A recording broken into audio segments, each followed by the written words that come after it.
পাকিস্তানের দ্বিতীয় ইনিংসের ব্যাটিং লাইন আপ যেন হয়ে উঠল বাংলাদেশের স্বাধীনতার এক জীবন্ত টাইমলাইন।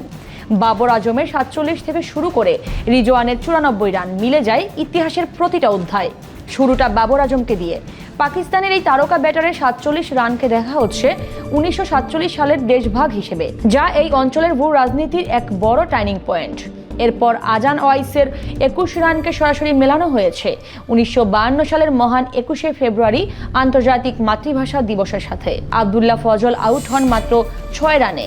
ক্রিকেট প্রেমীরা এটিকে দেখছেন ১৯৬৬ সালের ঐতিহাসিক ৬ দফা দাবির অনুকরণে।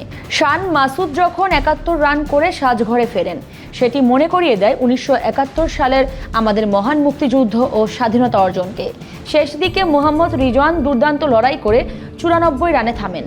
আর এই ৯৪ রানকে সমর্থকরা মেলাচ্ছেন ১৯৭১ সালের ১৬ই ডিসেম্বরের সেই মাহেন্দ্রক্ষণের সাথে, যখন প্রায় ৯৪,০০০ পাকিস্তানি সেনা আত্মসমর্পণ করতে বাধ্য হয়েছিল।